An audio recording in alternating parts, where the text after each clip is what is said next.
মাইজভান্ডার দরবার বিশ্বে spiritual college, spiritual শিক্ষার জন্য হার্ভার্ড বিশ্ববিদ্যালয়। আপনারা হার্ভার্ডের নাম শুনেছেন?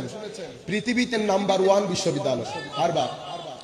তো স্পিরিচুয়ালি মাইজভান্ডার দরবার বিশ্বের জন্য হার্ভার্ড বিশ্ববিদ্যালয়।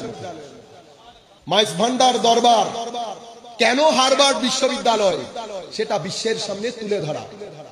আমরা কিভাবে তুলে ধরব? আমরা যারা এই দরবারের সাথে সংশ্লিষ্ট, আমরা হার্ভার্ড বিশ্ববিদ্যালয়ের ছাত্র। এখন আমাদেরকে ঠিক করতে হবে হার্ভার্ড বিশ্ববিদ্যালয় তথা মাইজভান্ডার দরবার শরীফের এই স্পিরিচুয়াল ইউনিভার্সিটিতে ভর্তি হওয়ার জন্য গৌসুল আজম মাইজভান্ডারি রাদিয়াল্লাহু তাআলা আনহু আরদা ওয়া নাফা'না বিউলুমিহি ফিদ দারাইন আমিন, উনি যেই রিকোয়ারমেন্ট গুলা দিয়েছেন সেই রিকোয়ারমেন্ট গুলা আমরা নিজেদের জীবনে কতটুকু বাস্তবায়ন করতে পেরেছি। আমরা এই মহান কলেজের ছাত্র। মনে রাখবেন, আমাদের আদব, আমাদের আখলাক, আমাদের ইলম, আমরা কোনো কিছু বলতে হবে না। হার্ভার্ড বিশ্ববিদ্যালয়ের ছাত্রদেরকে দেখলে তাদের হাইট, তাদের স্ট্যান্ডার্ড, তাদের প্রেস্টিজ দেখলে সবাই এক বাক্যে বলে হার্ভার্ডের ছাত্র, ক্যামব্রিজের ছাত্র, অক্সফোর্ডের ছাত্র, আজারের ছাত্র। আমরা স্পিরিচুয়ালি আল্লাহর ইজ্জতের কসম করে বলছি, এটা এমন এক দরবার, এই দরবারের সাথে কারো যদি আদবের সম্পর্ক থাকে, কারো যদি ইশকের সম্পর্ক থাকে, ওই সম্পর্কের মধ্যে যদি খুলুসিয়ত থাকে, তো এমন এমন ঘটনা আপনার জীবনে ঘটে যাবে যা একদিন আগে আপনি স্বপ্নের মধ্যেও কল্পনা করেন নাই, স্বপ্নের মধ্যেও কল্পনা করেন নাই। সম্মানিত ভাইরা, যেহেতু আমরা একটা নিসবতের মধ্যে আছি, আমরা বাইরে যখন ছড়িয়ে ছিটিয়ে যাব, আমাদের আদব, আমাদের আখলাক, আমাদের প্রেস্টিজ, আমাদের স্ট্যান্ডার্ড, আমাদের ইলম জাতিকে জানান দেবে যে এরা বাংলাদেশের হার্ভার্ড খ্যাত মাইজভান্ডার দরবার শরীফের স্পিরিচুয়াল কলেজের ছাত্র। কারণ নবুয়ত বলেন আর ভেলায়ত বলেন, এই দুইটার ক্রাক্স হচ্ছে ইলম। এই দুইটার ক্রাক্স হচ্ছে ইলম। ইলম দুই ধরনের হয়, কিছু ইলম এখানে আসে, কিছু ইলম এখানে আসে।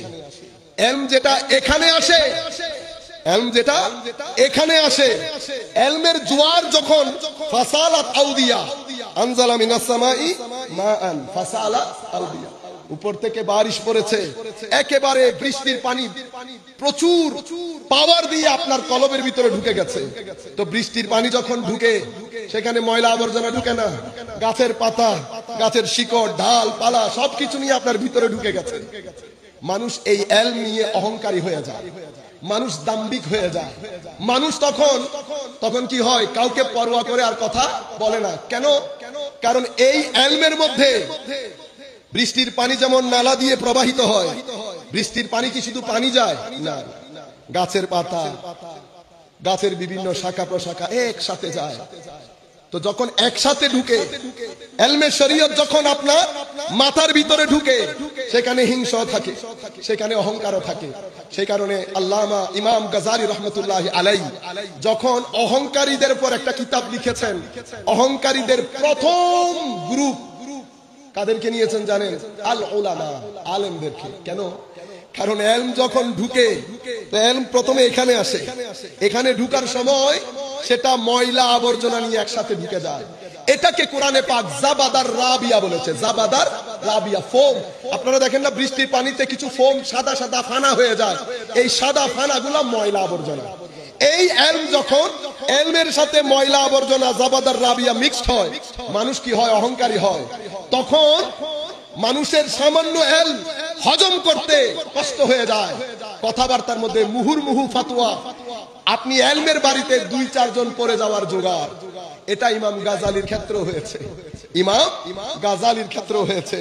30-32 বছর বয়সে পুরা পৃথিবীর ইন্টেলেকচুয়াল বডি যখন ইমাম গাজালির ইলমকে স্যালুট করছে, এক রাতে ইমাম গাজালি ঘরে এসে বলছে, সবকিছু জানলাম, সবকিছু পড়লাম, কিন্তু আমি যখন আল্লাহু আকবার চোখ বন্ধ করি, আমার অন্ধকার নজরে আসে।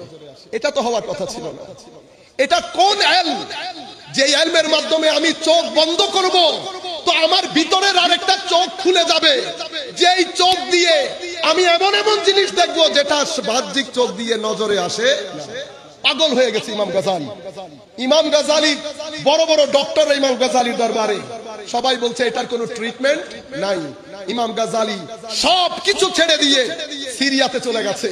সিরিয়ার মসজিদে দার্স হচ্ছে, ইমাম গাজালি বসেছে সেখানে। যিনি দার্স দিচ্ছেন কথায় কথায় রেফারেন্স দিচ্ছেন, ক্বাল আবু হামেদ আল গাজালি কাজা, ক্বাল আবু হামেদ আল গাজালি কাজা। ইমাম আবু হামেদ এই কথা বলেছে এই মাসআলার উপর, অথচ গাজালি বসা।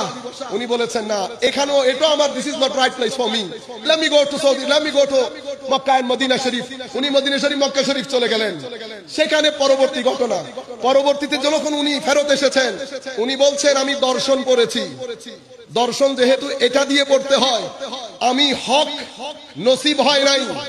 এরপরে আমি এক্সিস্টিং যত ফিলোসফি আছে সব পড়ে দেখেছি, কোথাও আমি আমার মনের ওই খোরাক আমার মিলছে না, যে আমি চোখ বন্ধ করলে এমন এমন কিছু জিনিস আমার নজরে আসবে যেটা সাধারণের নজরে আসে না। আমি ইমাম সিরাজউদ্দিন তুসির আল-লুমা কিতাবটা তুললাম, আমি বায়েজিদকে স্টাডি করলাম, ফুদাইল ইবনে ইয়াসকে স্টাডি করলাম, ইব্রাহিম ইবনে আদহামকে দেখলাম, হারিস আল মুহাসিবিকে দেখলাম। দেখার পরে আমি স্পষ্ট হয়ে গেলাম যে আমি যেই রাস্তায় আছি সেই রাস্তা দিয়ে আমি যেটা অর্জন করতে চাচ্ছি সেটা সম্ভব নয়। অতঃপর আমি তুসিদের ভাষা, অতঃপর আমি ইব্রাহিম ইবনে আদহাম, বিশির আল হাফি, জুন্নুন মাসরির ওই রাস্তা দিয়ে চেষ্টা করতে লাগলাম। দিন বেশি গড়ালো না, আমি দেখলাম আমার ভিতরে একটা চোখ খুলতে শুরু করেছে। একটা পর্যায়ে এমন হয়ে গেছে, আমি চোখ বন্ধ করলে জান্নাতীদের আওয়াজ শুনতে পেতাম, আমি জাহান্নামীদের আওয়াজ শুনতে পাই, আমি ফেরেশতাদের আওয়াজ শুনতে পাচ্ছি। ইমাম গাজালি বলছেন এই জিনিসটা আমাকে দিয়েছে কে? এটা না, এটা না, এটা। কারণ এলম যখন ঢুকে এটার ভিতরে সব কিছু নিয়ে ঢুকে। এখন আপনি গাছের ডাল পালা ময়লা আবর্জনা সব কিছুকে আপনার বাইরে ফেলে দিতে হবে, কারণ পানি নিচে স্থির থাকে, পানি নিচে স্থির থাকে। সম্মানিত উপস্থিতি, ওই যে পানিটা নিচে স্থির থাকে এটাকে বেলায়েত বলে।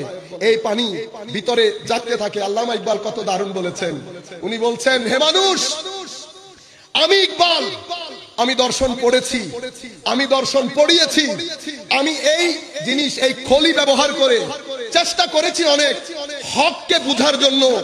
কারণ যতক্ষণ আপনি এটা দিয়ে চেষ্টা করবেন গৌসে মাঝবান্ডারি মকাম বুঝা, এটা সম্ভব হবে না। কেন? কারণ এই দরবারগুলো এটার স্টাডি না, এটার স্টাডি। আল্লামা ইকবাল বলছেন আমি শত চেষ্টা করে দেখেছি, পরে দেখলাম আমি রুমিকে পড়লাম, রুমির মসনবী পড়ার পরে আমার ভিতরে আরেকটা চোখ খুলে গেল। আমি স্পষ্ট রূপে বুঝতে পেলাম এতদিন আমি যেই কাজটা করেছি সেটা শুধু কনফিউশন সৃষ্টি করেছি, নিজেও কনফিউজড হয়েছি, মানুষকেও কনফিউজ করেছি। যেই জিনিসের তালাশে ছিলাম সেটা আসলে আকলের বিষয় না, এশকের বিষয় ছিল। কিসের বিষয়? এশকের বিষয়। উনি বলছেন गुजर जा अकल से आगे ये नूर, चरागे राह मंजिल नहीं, चरागे राह मंजिल नहीं, अकल को तनकीद से फुर्सत नहीं, इश्क पर अपना अमाल का बुनियाद रख। एरपरे बोलছে दियारे इश्क में अपना मकाम पैदा कर, नया जमाना नया सुबह शाम पैदा कर। সম্মানিত উপস্থিতি, মূল বিষয় যেখানে, যেটার দিকে আমরা দৃষ্টিপাত করছি না, আসেন এখনই সময়। কারণ আমরা যেই দরবারের সাথে সম্পৃক্ত তাসাউফ ও তরিকত, মূল যদি আমি এক বাক্যে বলি, আল্লামা ইমাম গাজালি রাহমাতুল্লাহ আলাইহি কত দারুণ বলেছেন। ইমাম গাজালি বলেছেন তাসাউফ, সুফিবাদ, তরিকত দুটি জিনিসের নাম। একটা হচ্ছে আল্লাহর সাথে কৃত ওয়াদা পরিপূর্ণ রূপে পরিপূর্ণ করা, আর একটা হচ্ছে মানুষের সাথে হোসনে মুআমালা করা। মানুষের সাথে যে ডিলিংসই করব সেটাতে হুসন থাকা, সেটাতে হুসন থাকা। এই দুইটা জিনিসকে ইমাম গাজালি তাসাউফ বলেছেন।